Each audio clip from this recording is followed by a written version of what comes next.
আমার নবী আমারে ঘোষণা দিছে শাহাদাতের আগ পর্যন্ত আমি যেন এই জায়গাতেই থাকি, আমি যেন পদত্যাগ না করি, এটা আমার নবীর ঘোষণা। তাই জীবন চলে যাবে রে, আমি আমার জায়গার থেকে লড়ব না।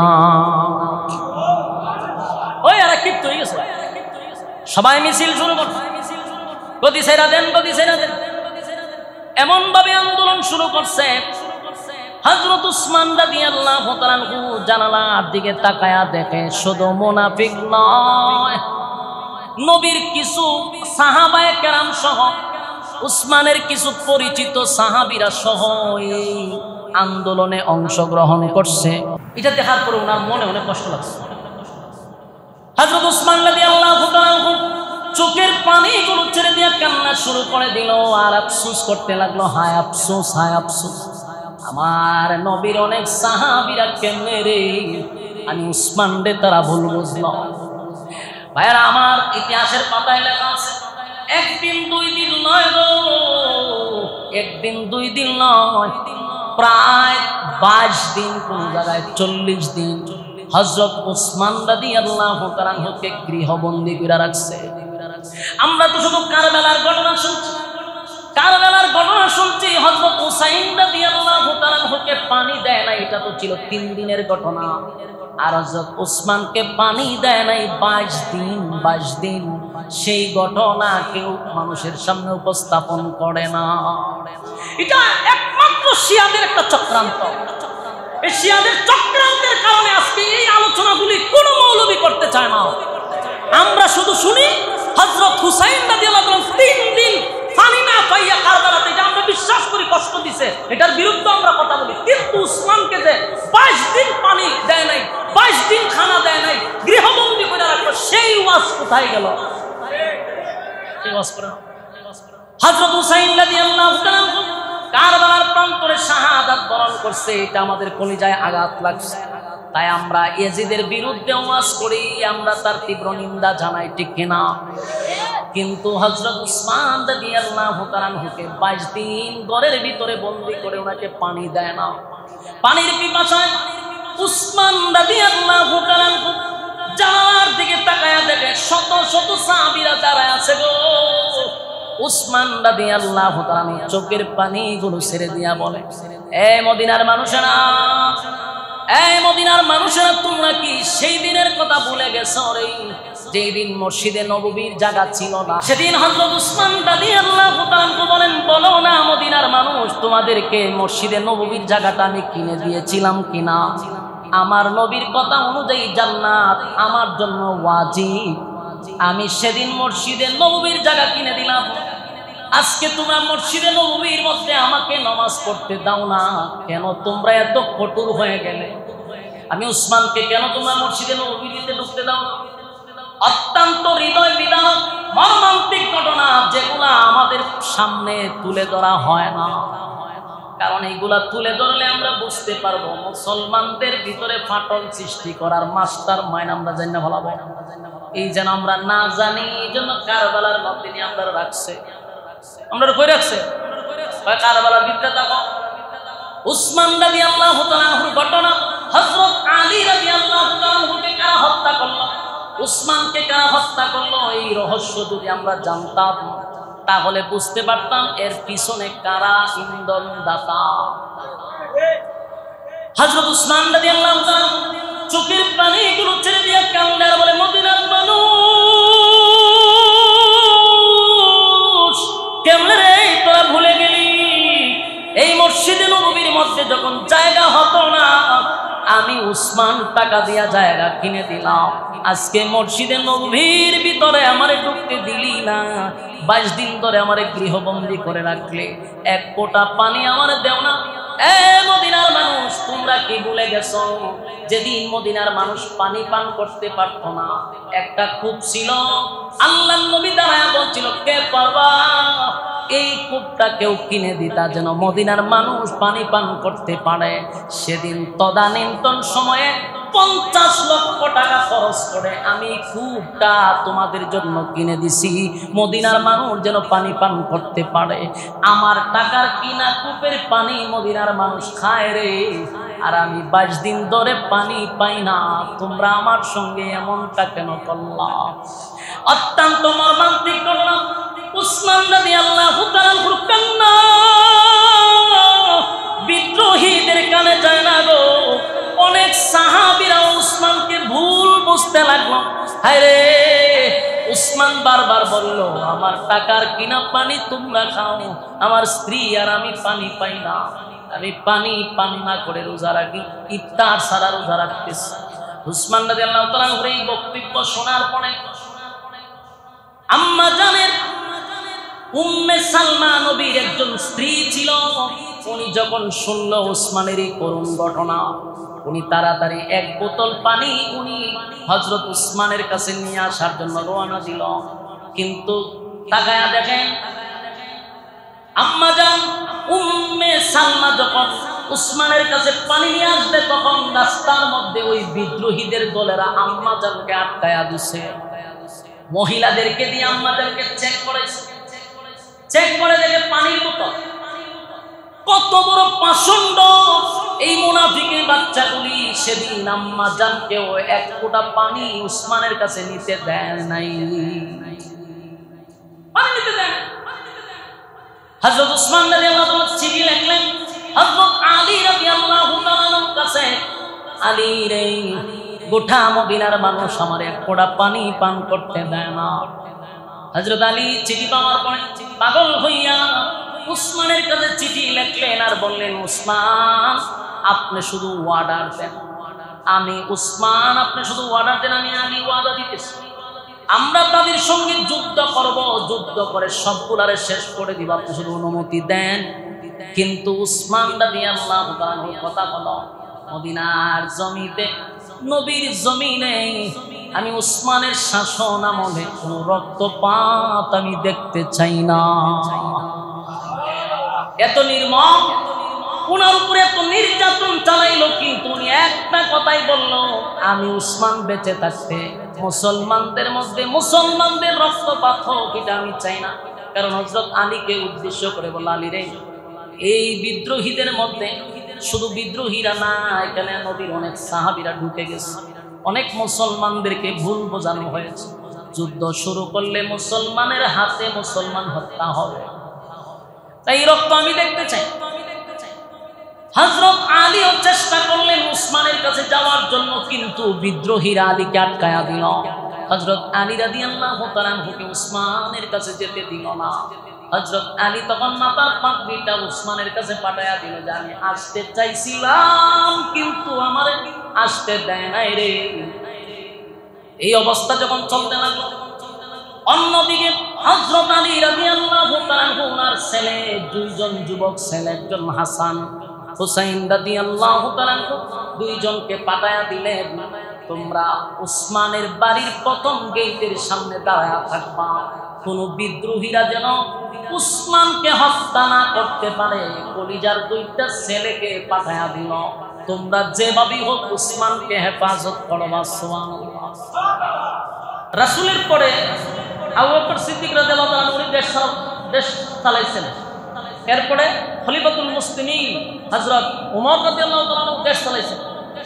এই ওমর পর্যন্ত মুসলমানদের ঐক্য ছিল, মুসলমানদের মধ্যে একতা ছিল।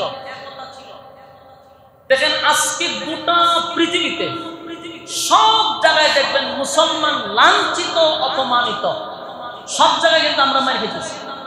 বলুন আমরা কি সংখ্যায় কম? 200 কোটির উপরে মুসলমান, কিন্তু বিশ্বের ইতিহাস দেখেন সব জায়গায় মুসলমান আজকে মার খেতেছে। মায়ের আমরা খাই, আবার আমাদেরকে ট্যাগ লাগানো হয় আমরা জঙ্গি। চিন্তা করছেন? গোটা বিশ্বে একটা সিস্টেম করছে কি, জাতিসংঘ, এখান থেকে মানবতা দেখাইব, এখান থেকে নিয়ন্ত্রণ করব। কিন্তু এত মুসলমান মারার পরেও মুসলমানদেরকেই মানুষের কাছে উপস্থাপন করে এরা জঙ্গি।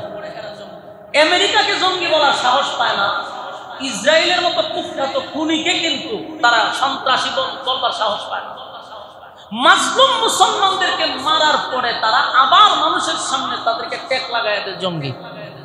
এই যে একটা অবস্থা, এটা আজকাল থেকে নয়, এই বিষয়টা আজকাল থেকে নয়। আপনারা যদি 10-15 মিনিট একটু মনোযোগ দিয়ে শুনেন তাহলে আপনারা একটা জিনিস বুঝতে পারবেন যে মুসলমানের ভিতরে এই ফাটল সৃষ্টি করলো কারা। রাসূল আরবি সাল্লাল্লাহু আলাইহি সাল্লাম যখন মক্কা থেকে মদিনায় আসছে, আসার পরে মদিনায় অসংখ্য ইহুদি ছিল। রাসূল আয়েশা ইহুদিদের সাথে একটা চুক্তি করছে, সন্ধি করছে। সন্ধিটা হইল যে আমরা একই সাথে চলবো, কিন্তু আমরা কারোর সাথে যুদ্ধ করব না। কেউ যদি আমাদের উপরে আক্রমণ করে আপনারা আমাদের সাথে থাকবেন, আপনাদের উপরে আক্রমণ করলে আমরাও থাকবো আপনাদের পাশে। দেশটা কিন্তু আল্লাহ রাসূল বললেন যে তোমরা একটু পিছনে যাও, আমি এদের সাথে একটু পার্সোনাল কথা বলবো।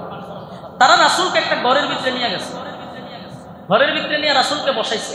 ওই ইহুদিরা আরেকজনকে বলছে তোরা ছাদের উপরে টপকায়া গিয়ে বসবি, ওখান থেকে বড় একটা পাথর মুহাম্মদের উপরে ফেলাই দিবি।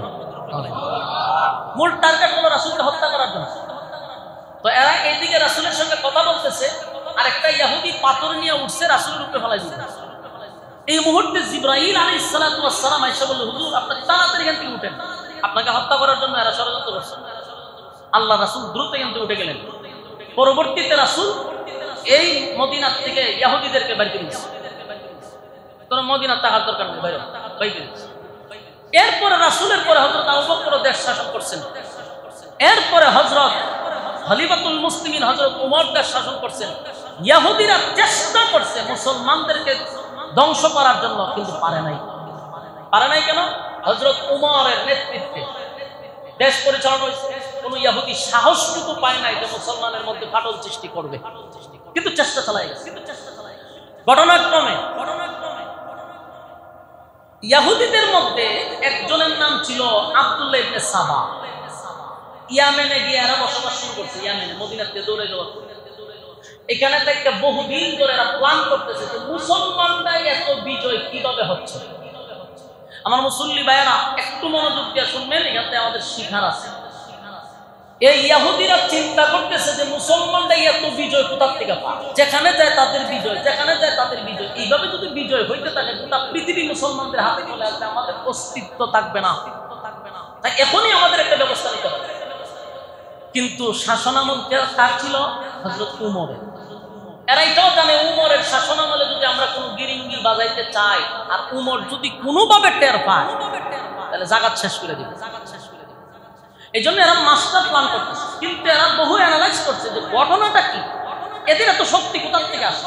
এরা 1000-এর সাথে 313 জন বিজয় হয়, 60 জনের সাথে 60,000 পারে না। ঘটনাটা কি?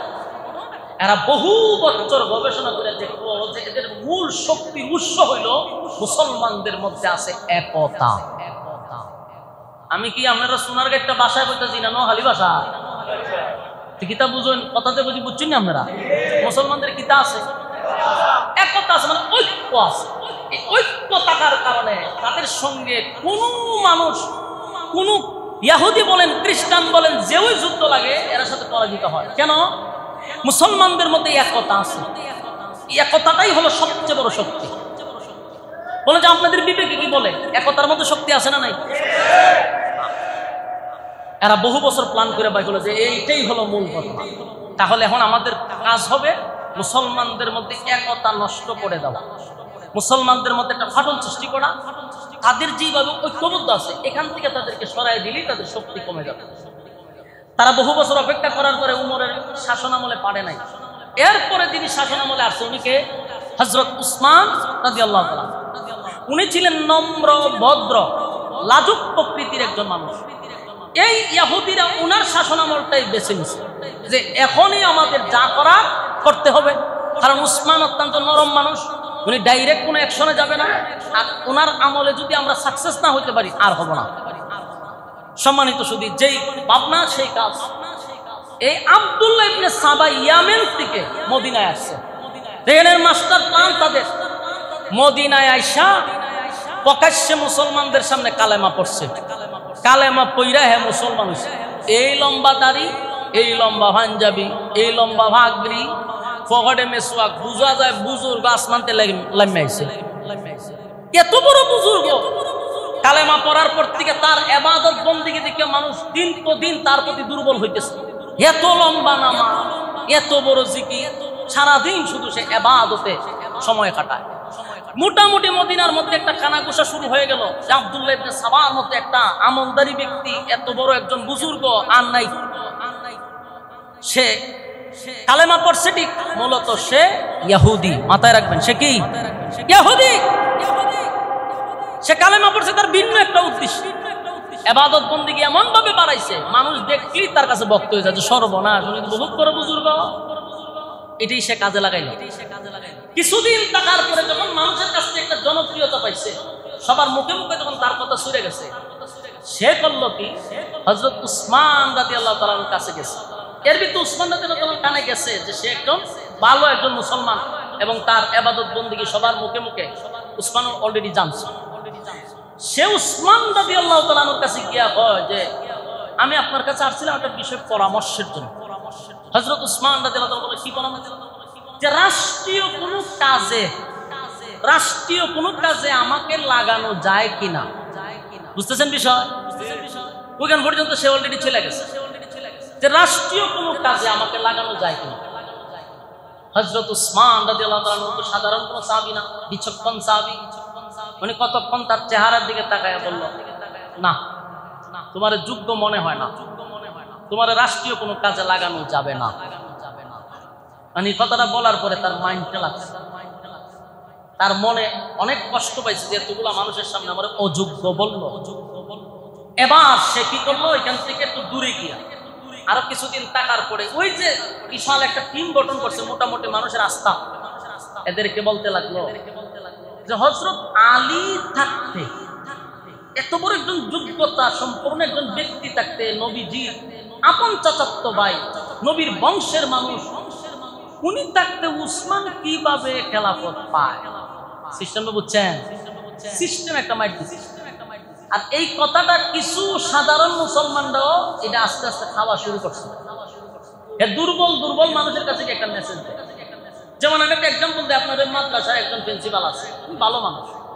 এখন ওনারে বিদায় করার জন্য তো ডাইরেক্ট কোনো অ্যাকশন নাই। তখন ওই কিছু কিছু মানুষের কাছে ওই আমাদের মতো কিছু লেবাসদারি মৌলবীরা, দেখতে মৌলবী, বড় দাড়ি, পাগড়ি, কিন্তু খাসলত হলো মুনাফিক। হ্যাঁ গিয়া হইবা আমাদের সোনারঘাটের এত বড় হুজুর থাকতে, হ্যাঁ বেটা কেমনে আমরা সোনারঘাটের মুহতামিমগিরি করতে পারে? কিভাবে ভাইল চাকরিটা? আস্তে আস্তে মানুষের ভিতরে বিষ ঢুকায় দেয়, আর এটা 100 মানুষ খাইতে থাকে। এরপরে কিন্তু একটা দুর্ঘটনা ঘটে, এই আব্দুল্লাহ ইবনে সাবা এই ঘটনাটা। পরবর্তীতে সে করলো কি, হযরত আলীর কাছে গেছে। আলী রাদিয়াল্লাহু তাআলা একজন বিচক্ষণ সাহাবী, সাধারণ সাহাবী না।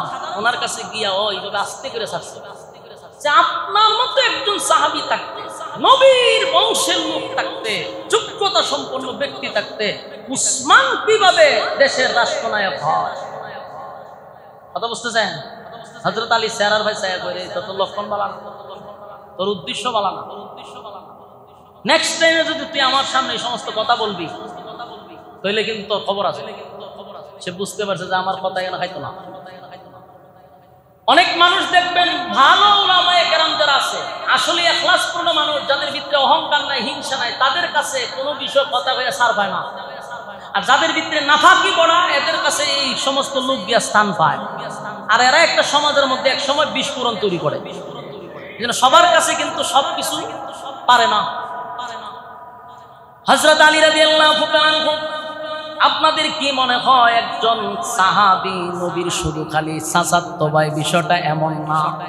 নবীর কলিজার টুকরা মেয়ে ফাতেমার স্বামী, ঠিক কিনা? হযরত হাসান রাদিয়াল্লাহু তাআলা, হুসাইন রাদিয়াল্লাহু তাআলার বাবা, এমন একজন সাহাবীর কাছে আব্দুল্লাহ ইবনে সাবা গেছিল কিছু ওসমানের বিরুদ্ধে বলার জন্য। কিন্তু হযরত আলী বললেন, আমি যা বুঝতেছি তোমার লক্ষণ ভালো না, তুমি সমাজের মধ্যে একটা ফাটল সৃষ্টি করার চেষ্টা করতেছ। নেক্সট টাইমে যদি এমন কাহিনী করো তাহলে খবর আছে। এই আব্দুল্লাহ ইবনে সাবা উসমান রাদিয়াল্লাহু তাআলাকে মানুষের কাছে কালার করার জন্য তার চেষ্টা চালায়া যাওয়া শুরু করছে। অলরেডি মানুষ বুঝে ফেলছে যে লোক বেশি সুবিধার না, খবর চলে গেছে উসমানের কাছে যে হুজুর হে কিন্তু লোক ভালো না, অতি ভক্তি সুরের লক্ষণ। এর যে পরিমাণ ভক্তি দেখছিলাম হুজুর এর লক্ষণ ভালো না। হযরত উসমান রাদিয়াল্লাহু তাআলা বললেন, এ আব্দুল্লাহ ইবনে সাবা, আমি তোমারে বললাম তুমি মদিনার থেকে বাইর হয়ে যাও, না হয় তোমার ব্যাপারে আমি ব্যবস্থা নিব। ইয়াদ রাখবেন, মদিনার থেকে তারে বাইর করে দিছে, মদিনার থেকে বাইর করে, মদিনার এরিয়ার ভিতরে যেন তোরা না দেখি, খেতনাবাজের জায়গা নাই, বাইর করে দিছে। হে করলো কি, মদিনার থেকে বাইরিয়া বসরায় গেছে, বসরায় গিয়ে আশ্রয় নিছে। এখানে যাবার পরে কিছু লোক ছিল উসমানের বিরুদ্ধে, কিছু লোক থাকে না, সবার কাছে কেমনে ভালো হইতে পারবে? ইমাম সাহেব মসজিদের কি সব মুসল্লির কাছে ভালো হইতে পারে? কথা কই না দি, ইমাম সাহেব সুদের ওয়াজ করলে সুদকুর জীবনে ইমাম সাহেবরা বলা হইব, সুদকুরের বাড়িতে ইমাম সাহেবের দাওয়াত দিব যে আমার ভেড় লাত মারছে। বসরায় যাওয়ার পরে সেখানে গিয়ে উসমান রাদিয়াল্লাহু তাআলা আনহুর বিরুদ্ধে সে ষড়যন্ত্র করতেছে।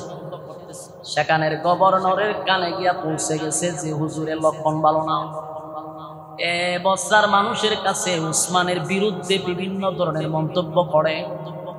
বসরার যিনি গভর্নর, উনি যখন বুঝতে পারছে যে হ্যাঁ ষড়যন্ত্র শুরু করছে, বসরার গভর্নর বলল তোরে যেন এই বসরার ভিতরে না দেখি, এর বসরার থেকে বাইর করে দিচ্ছে। ইয়াদ রাখবেন, কয়টা দেশ থেকে বাইর করছে? মদিনার থেকে বাইর করলো, গেল বসরা, বসরার থেকে তার ঘাট ধরে বাইর করে দিচ্ছে, বসরার এরিয়ার ভিতরে যেন তোরা না দেখি। এখন সে গেছে কুফায়। সে কোথায় গেছে?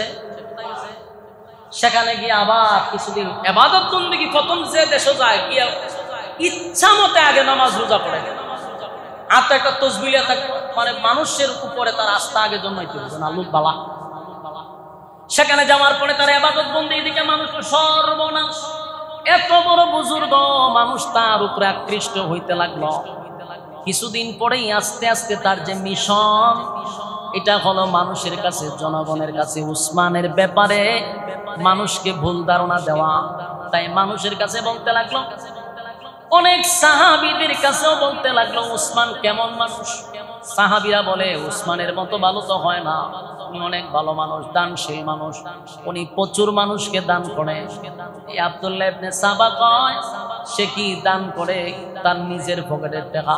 সে তো রাষ্ট্রীয় টাকা মানুষের কাছে দেয়, স্বজন প্রীতি দেখায়, স্বজন প্রীতি দেখায় না, নাউজুবিল্লাহ। রাষ্ট্রের টাকা মানুষকে দান করে স্বজন প্রীতি দেখায় উসমানে। উসমান কি নিজের ভোট দিয়ে খরচ করেনি? চিন্তা করে না কত বড় খারাপ। এই কথাটিও কিছু কিছু মানুষের মানতে, আস্তে আস্তে মানতে শুরু করছে। হইতে পারে, নাউজুবিল্লাহ। মানুষের ভিতরে আস্তে আস্তে এগুলো ঢুকাইতেছে। উসমান এত বড় একজন সাহাবী, আলী থাকতে উসমান কিভাবে দেশের রাষ্ট্রনায়ক হয়? ঘটনা যখন চতুর্দিকে ছড়ায় গেল, কিছুদিন থাকার পরে ওই কুফার গভর্নরও জানতে পারলো এর লোক ভালো না, এ মানুষের কাছে উসমানের বিরোধিতা শুরু করছে। তখন ওই কুফার থেকে তারা গাড়ি ধরে বের করেছে। কুফার থেকে কথা বুঝতেছেন আমার? বলছে তোর জন্য এরিয়ার ভিতরে না দেখি, রাষ্ট্রীয়ভাবে বের করে দিচ্ছে। তাহলে প্রথম বের করছে কোথার থেকে? মদিনার থেকে, এরপরে বসরা, এরপরে কুফার থেকে বের করে দিচ্ছে। এখন হে গেছে শাম দেশে। কোথায় গেছে? শাম দেশে গেছে। শাম দেশের যিনি গভর্নর ছিলেন উনি হলেন হযরত মুআবিয়া রাদিয়াল্লাহু তাআলা। দেশ যতজন সাহাবী চালাইছেন এর মধ্যে সবচেয়ে বিচক্ষণ যিনি ছিলেন, মানে দেশ চালানোর মতো যোগ্যতার মধ্যে একজন ছিলেন হযরত মুআবিয়া রাদিয়াল্লাহু তাআলা। বিচক্ষণ একজন শাসক ছিলেন। এই শাম দেশে গিয়া ও সাধারণ মুসলমান,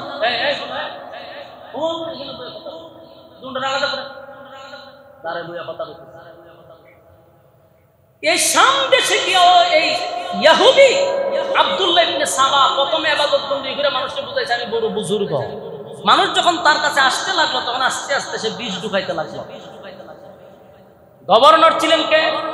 হযরত মুআবিয়া রাদিয়াল্লাহু তাআলা। সাধারণ কোনো শাসক না। উনার কাছে যখন পৌঁছে গেছে যে আব্দুল্লাহ ইবনে সাবা মুসলমানদের মধ্যে ফাটল সৃষ্টি করতেছে, মুআবিয়া রাদিয়াল্লাহু তাআলা এই কথাটা শুনছে, কোনো ব্যবস্থা নিছে না। তখন বাচ্চা একজনে কইছে, দুইজনে কইছে, আরো শুনি। হঠাৎ করে এই আব্দুল্লাহ ইবনে সাবা নবীর একজন সাহাবী, নবীর একজন ঘনিষ্ঠ সাহাবীর কাছে বলতেছে, আচ্ছা শুনো, উসমান কিভাবে খেলাফত পাইল?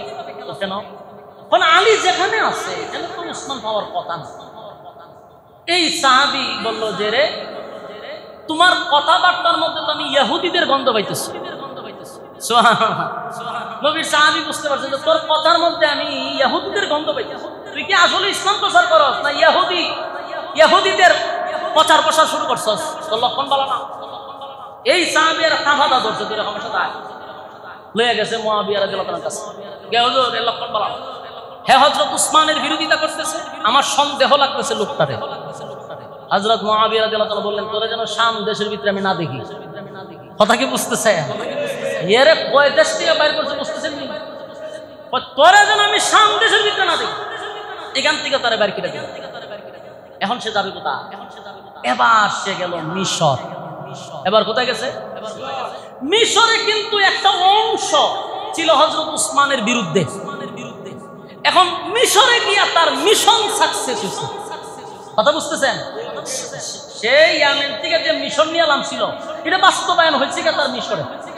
মিশরে গিয়ে আগে থেকে কিছু লোক উসমানের বিরুদ্ধে আছে, এখানে গিয়া শুরু করলো উসমান রাদিয়াল্লাহু তাআলার বিরুদ্ধে। মানুষ তো তার এই লেবাস দেখা আর তার ইবাদত বন্দি দেখা ওই মনে কোন বুজুর্গ যদি কয় উসমানের বিরুদ্ধে, তা আমরা তো ঠিকই ধারণা করছি। শুরু হইল, কিন্তু বিষয়টা মনোযোগ দিয়ে আসলে লম্বা একটা সময় আব্দুল্লাহ ইবনে সাবা কিন্তু কাটাইছে মিশরে। লম্বা একটা সময় কাটানোর পরে তার মিশন বাস্তবায়ন হয়ে গেল, তার বিশাল একটা টিম হয়ে গেছে। এখন কিন্তু সে একা না, এখন আর একা না, বহু মানুষ তার মুরিদান হয়ে গেছে। এর ভিতরে বহু মানুষ তার দলে নিয়ে আসছে। কিন্তু তখনও গোটা মিশরের মধ্যে তার এই চক্রান্ত যখন চলতে লাগলো, ওখানেও কিছু নবীর সাহাবীরা ছিল, তারা বুঝতে পারছে এর উদ্দেশ্য ভালো নয় রে, এর লক্ষ্য ভালো নয়, এর উদ্দেশ্য ভালো নয়, এ মুসলমানদের মধ্যে পাটল সৃষ্টি করবে। এই কারণে ওখানকার গভর্নরের কাছে খবর গেল যে হুজুর, এ কিন্তু গোটা মিশরের মধ্যে একটা অবস্থা তৈরি করছে, হযরত উসমানের বিরোধিতা শুরু করছে, সাহাবায়ে কেরামদেরকে নিয়ে সমালোচনা শুরু করছে। শেষ পর্যন্ত মিশরের গভর্নর পর্যন্ত এর গাড় ধরে মিশরতে বের করেছে। এখন গণেন, প্রথম ইয়ামেন থেকে গেছে কোথায়? মদিনায়। মদিনার থেকে তারে বিদায় করে দিল, গেল কোথায়? বসরা। বসরার থেকে ঘাট ধাক্কা দিয়ে বিদায় করলো, গেল কোথায়? কুফা। কুফার থেকে বিদায় করার পরে গেল কোথায়? শাম দেশে। শাম দেশ থেকে বিদায় করার পরে গেছে মিশরে। এখন মিশর থেকে যখন তারে বিদায় করে দিল, কথাই ইয়াদ রাখবেন, মিশর থেকে যখন তারা বিদায় করছে তখন কিন্তু সে আর একা, তখন কি আর একা নেই। এতদিনে সে বিশাল একটা জনগোষ্ঠী তৈরি করছে। এখন তার পুরা টিম নিয়ে সে আবার রওনা দিছে মদিনার উদ্দেশ্যে। এই আব্দুল্লাহ ইবনে সাবা, খুব খেয়াল রাখবেন, মুসলমানের আজকে পর্যন্ত ঐক্য নাই কেন? এর পিছনে কারা ছিল ইতিহাস আমাদের একটু জানা দরকার। এবার সে তার টিম নিয়ে আবার মদিনায় রওনা দিছে। মদিনায় যেমন গেছে এখন তার একা না, হে আরো কাজ করছে কি, ওই যে বসরায় গেছিল, এখানে কিন্তু কিছু লোক তার তৈরি হয়েছে, এখান থেকে কিছু লোক নিছে, কুফার থেকে কিছু লোক নিছে, কারণ তার তো কিছু লোক হয়েছে, কুফার থেকে কিছু লোক হয়েছে, শাম থেকে কিছু লোক হয়েছে, এইভাবে নিয়ে বিশাল টিম তৈরি করছে। গেল মদিনা। মদিনায় তখন বিশাল লোক লইয়া ঢুকছে।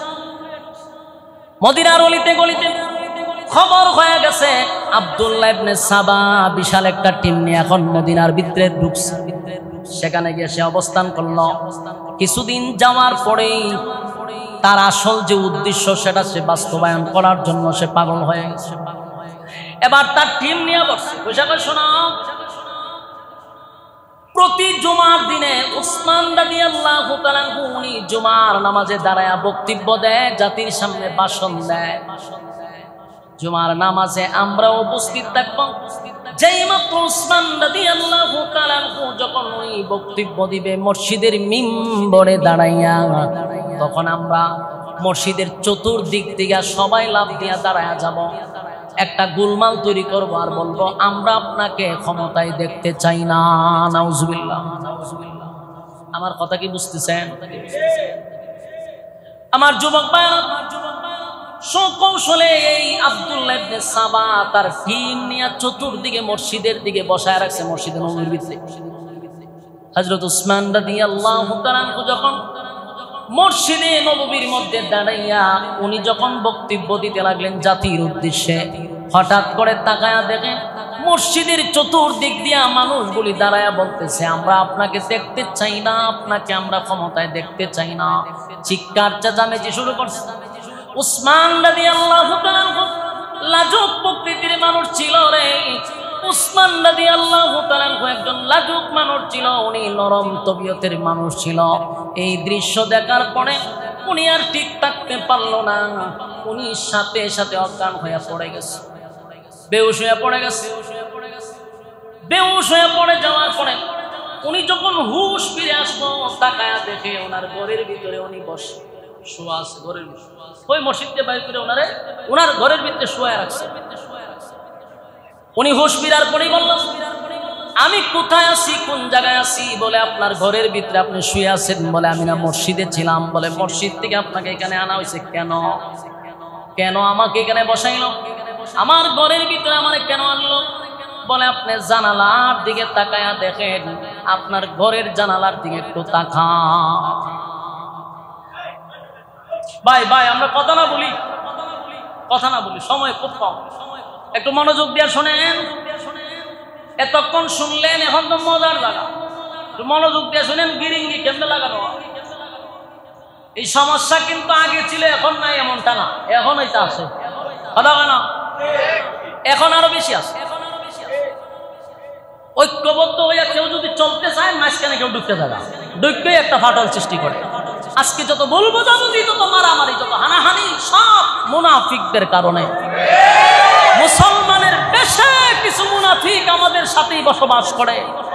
যেমনি ভাবে আব্দুল্লাহ ইবনে সাবা, আব্দুল্লাহ ইবনে উবাই ইবনে সুলুলের মতো মুনাফিকরা লেবাস ছিল মুসলমানদের, কিন্তু তারা মুসলমানের বিরুদ্ধে কাজ করত, কোরআনের বিরুদ্ধে কাজ করত, নবীর বিরুদ্ধে কাজ করত।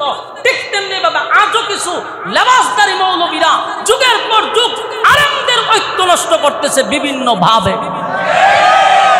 বাইকে হওয়ার দরকার নাই, দেখতে আছে, দেখতেছেন আলেমের বেশে।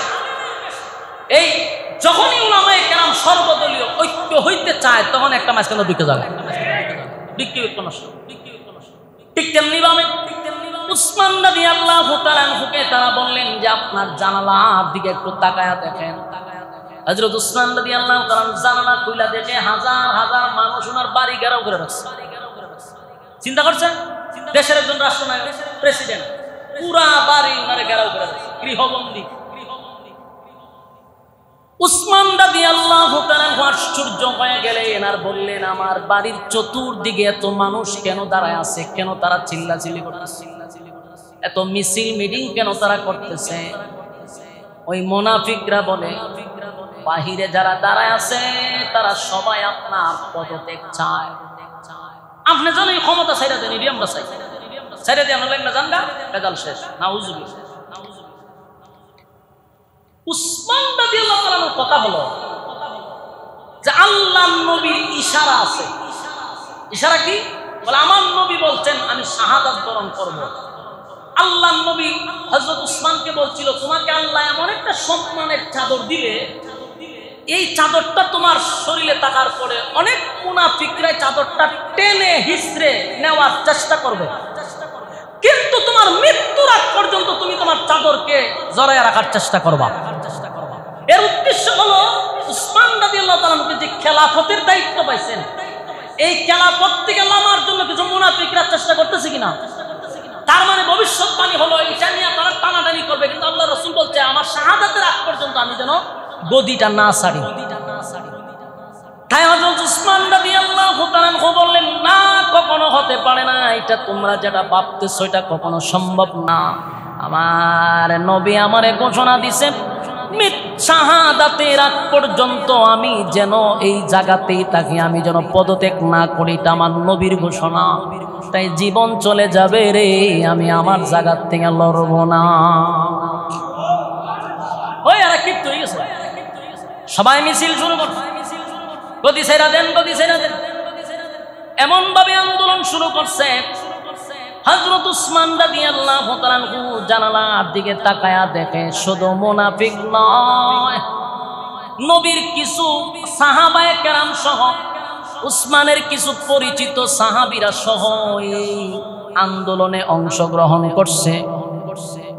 আফসোস, এই আব্দুল্লাহ ইবনে সাবাই এমন মাস্টার প্ল্যান করছে, অনেক সাহাবীরা পর্যন্ত তার দলে ঢুকে গেছে, এখনো বুঝতে পারে নাই, কিন্তু নবীর বিচক্ষণ সাহাবী যারা ঠিকই বুঝতে পারছে, কিন্তু অনেক সাহাবীদেরকে তার দলে ইতিমধ্যে নিয়ে গেছে। এরা উসমান রাদিয়াল্লাহু তাআলা আনহুর অসংখ্য দোষ বাড়ি করছে। এর মধ্যে একটা দোষ হলো উনি রাষ্ট্রের টাকা মানুষকে দিয়ে দেয়। কোন যে উসমান রাদিয়াল্লাহু তাআলা আনহু ইসলামের সবচেয়ে বেশি যিনি দান করছে উনি হলেন হযরত উসমান।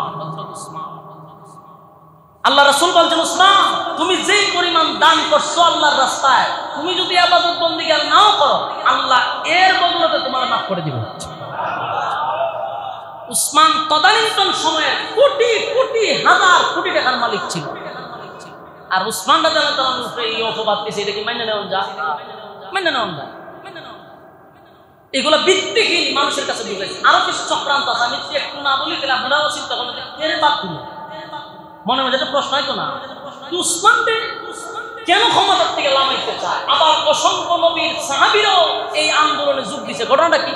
ঘটনাটা হলো এমন একটা মাস্টার প্ল্যান করছে যে অনেক সরল সোজা মানুষও বুঝতে বাধ্য হয়েছে। যেমন হযরত আবু বকরের ছেলে, নবীর সাহাবী আবু বকরের ছেলে, আবু বকর সিদ্দিক রাদিয়াল্লাহু তাআলার ছেলে আব্দুল্লাহ, উনাকে উনি গভর্নর বানায়া মিশরে পাঠাইছে, এবং উসমান রাদিয়াল্লাহু তাআলার হাতের লেখা চিঠি এবং সিল সহ একটা চিঠি দিয়া দিয়েছে যে উনি মিশরের গভর্নর হবেন। উনি গুড়া দৌড়ায় যাইতেছে, কিন্তু দেখে উনার আগে দিয়ে আরেকটা গুড়া খুব দ্রুত গতিতে চলতেছে। আবু বকরের ছেলে বলল, যেটা আমার আগে এত দ্রুত যায় এটা ঘটনা কি? তারা গুড়া এই গুড়ারে দাঁড় করাইছে, ঘেরাও করছে, ঘেরাও করার পরে তারা থামাইছে, তুমি এত দ্রুত গতিতে কোথায় যাও? আমি মিশর যাই। কেন? আমার কাছে উসমান একটা চিঠি দিছে। এই দেখেন কি পরিমাণ ষড়যন্ত্র, যে আমার কাছে একটা উসমানের চিঠি দিছি, চিঠিটা যেন আমি ওখানকার গভর্নরের কাছে পাঠাই।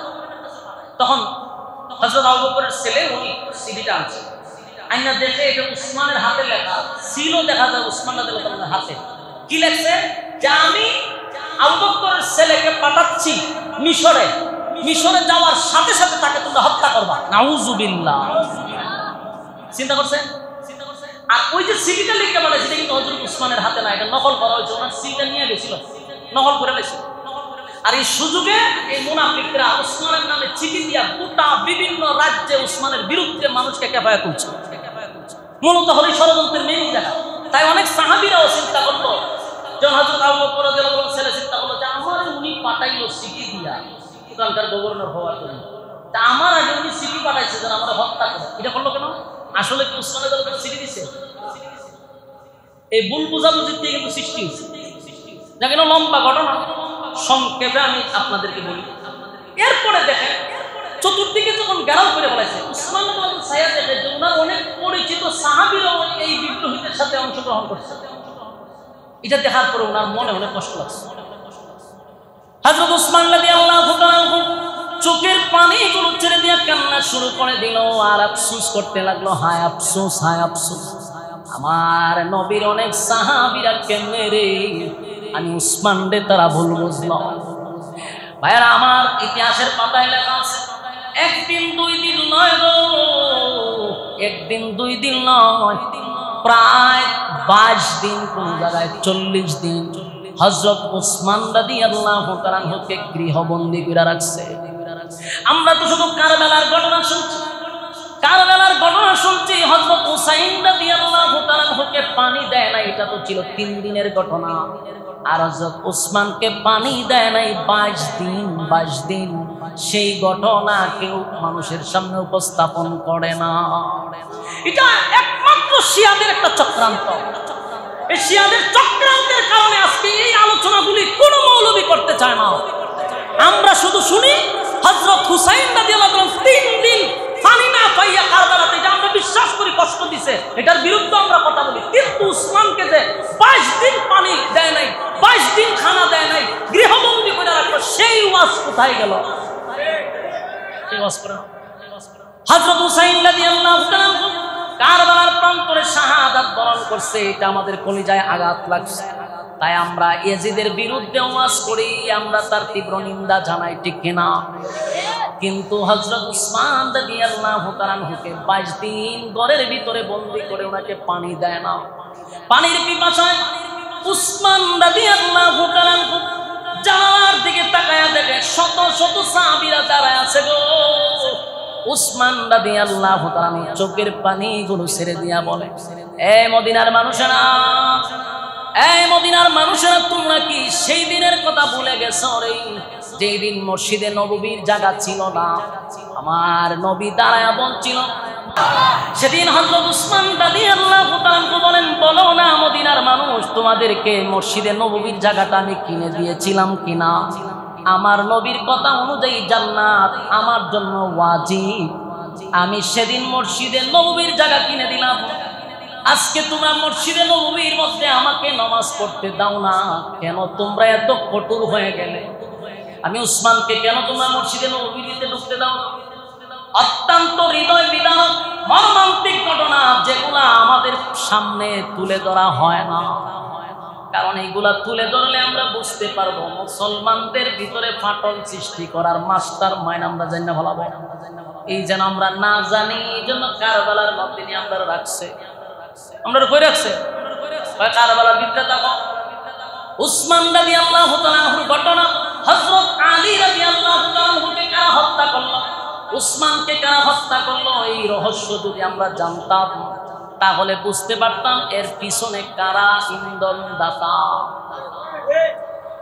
হযরত উসমান রাদিয়াল্লাহু তাআলা চোখের পানিগুলো ছেড়ে দিয়ে কান্দে আর বলে, মদিনার মানুষ, কেমনে রে তোরা ভুলে গেলি? এই মসজিদে নববীর মধ্যে যখন জায়গা হতো না, আমি উসমান টাকা দিয়া জায়গা কিনে দিলাম। আজকে মসজিদে নববীর ভিতরে আমারে ঢুকতে দিলি না, 22 দিন ধরে আমারে গৃহবন্দী করে রাখলে, এক ফোঁটা পানি আমারে দেও না। এ মদিনার মানুষ, তোমরা কি ভুলে গেছো যেদিন মদিনার মানুষ পানি পান করতে পারতো না? একটা কূপ ছিল, আল্লাহর নবী দাঁড়ায়া বলছিল, কে পারবা এই কূপটা কেউ কিনে দিতা যেন মদিনার মানুষ পানি পান করতে পারে? সেদিন তদানীন্তন সময়ে 50 লক্ষ টাকা খরচ করে আমি কূপটা তোমাদের জন্য কিনে দিছি, মদিনার মানুষ যেন পানি পান করতে পারে। আমার টাকার কিনা কূপের পানি মদিনার মানুষ খায় রে, আর আমি 22 দিন ধরে পানি পাই না। তোমরা আমার সঙ্গে এমনটা কেন করলা? অত্যন্ত মর্মান্তিক ঘটনা। উসমান রাদিয়াল্লাহু তাআলার কান্না বিদ্রোহীদের কানে যায় না গো। অনেক সাহাবীরা উসমানকে ভুল বুঝতে লাগলো।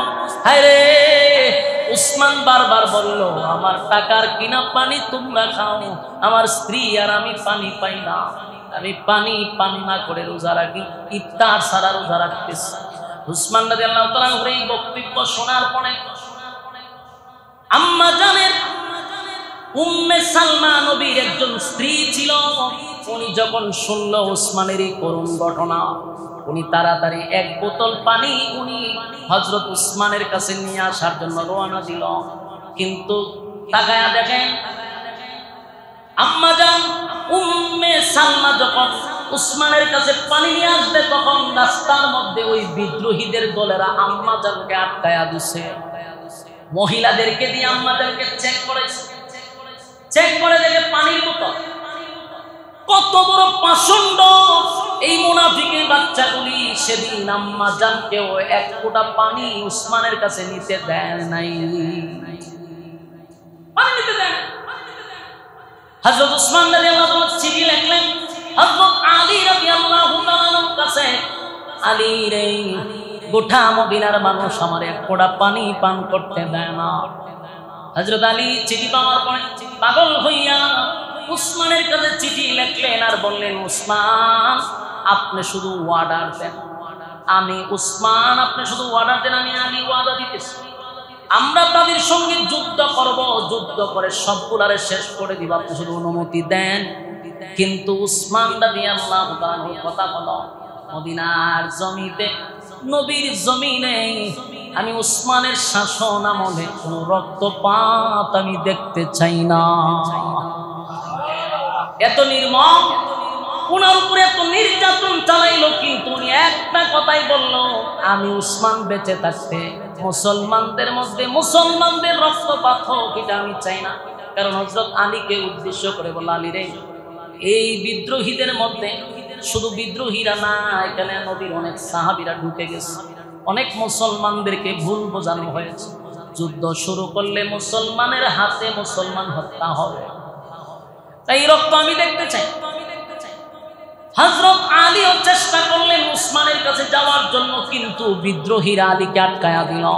হযরত আলী রাদিয়াল্লাহু তাআলা হুকে উসমানের কাছে যেতে দিল না।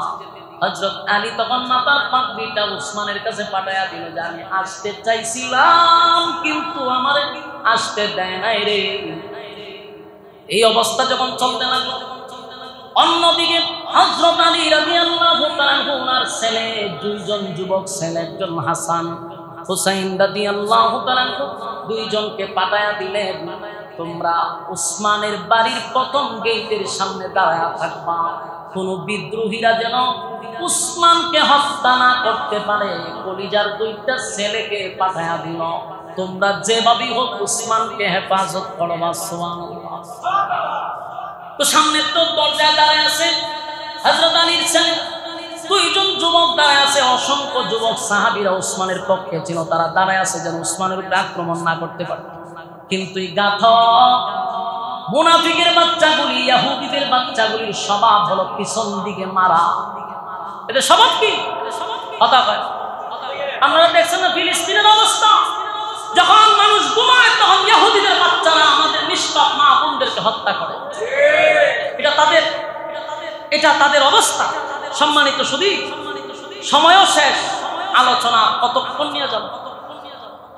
আমি আপনাদের সামনে শেষ কথাগুলো বলি।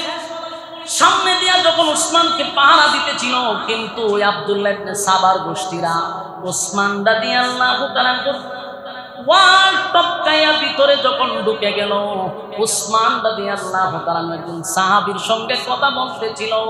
এর মধ্যে মদিনার অনেক সাহাবী উসমানের কাছে গেছে, অনেক আনসার সাহাবীরা গেছে, হুজুর খালি অনুমতি দেন, আমরা আপনার পক্ষে যুদ্ধ করব। ওসমানের কথা বলো না, কোনো যুদ্ধ চাই না, আমি গতকালকে স্বপ্নে দেখছি রে, আমার নবী আবু বকরকে নিয়া, ওমরকে নিয়া দাঁড়ায় আছে, আমারে বলতেছে উসমান আজকে রাত্রি তুমি আমার সঙ্গে চেহারি করো। নবী স্বপ্নের মধ্যে ওনাকে পানি পান করাইলেন, উনি তৃপ্তি মিটাইয়া পানি পান করছেন।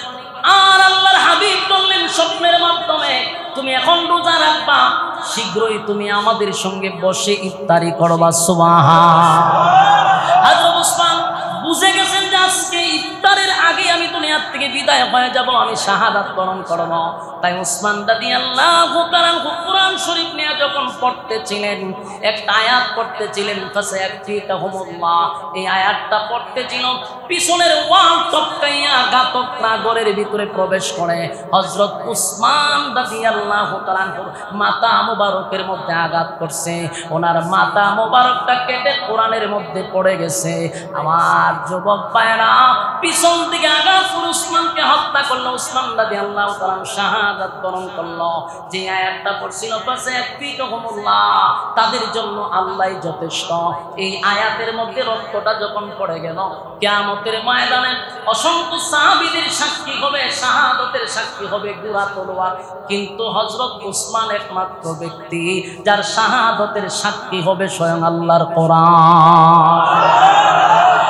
আমার যুবক ভাইরা, উসমান রাদিয়াল্লাহু তাআলাকে হত্যা করার পরে গোটা মদিনায় ছড়ায়া গেল রে, উসমানকে তারা শাহাদাত বরণ করছে, উসমান শাহাদাত বরণ করছে। আমার এরপরে ঘটনা শেষ নয়, কিন্তু সময় নাই। এই ধারাবাহিকতায় যদি আলোচনা শুনতে চান এবার তাকায়া দেখেন এরপরই শেষ নয়। হযরত আলী রাদিয়াল্লাহু তাআলা আনহু কেমনে মারা হয়েছে এটার একটা বিশাল চক্রান্ত ছিল। এরপরে হযরত হাসানকে হুসাইন রাদিয়াল্লাহু তাআলা আনহুকে মারার পিছনে কারা কারা জড়িত ছিল এগুলা যদি বলতে থাকি আরো 2 ঘন্টা সময়ের দরকার, কমপক্ষে 2 ঘন্টা। ওখানে উসমান রাদিয়াল্লাহু তাআলা আনহু বেদাল শেষ হয়েছে না, আলোচনা করতে গেলে আরো 1 ঘন্টা দরকার। এরপরে খেলাফত কাকে দিবে জানি বড় যুদ্ধ হয়েছে, মুআবিয়ার সঙ্গে যুদ্ধ হয়েছে, হযরত আলী রাদিয়াল্লাহু তাআলা আনহু আম্মা জান আয়েশার সঙ্গে যুদ্ধ হয়েছে। এই যে ফাটল সৃষ্টি করলো উসমান রাদিয়াল্লাহু তাআলা আনহু পর থেকে নিয়ে আজকে পর্যন্ত এখন যারা বসে আছেন এই পর্যন্ত মুসলমানদের আর ঐক্য হইল না। এই ঐক্য নষ্ট করার পিছনে হলো ইহুদি। আর ইহুদিরা ঢুকে হলো মুসলমানের বেশ ধরে, কিছু মুসলমান মুনাফিক তারা বেশ ধরে মুসলমানের ভিতরে ভিতরে তারা মুনাফিক। এই মুনাফিকদের ব্যাপারে আল্লাহ কোরআনের আয়াত পর্যন্ত নাজিল করছে। সম্মানিত শুধু তাই আমরা সতর্ক থাকবো। লম্বা দাঁড়িয়ে হাঙ্গামি দেখলে প্রথমে তার ফ্রেমে হাবুডুবু খাইয়েন না।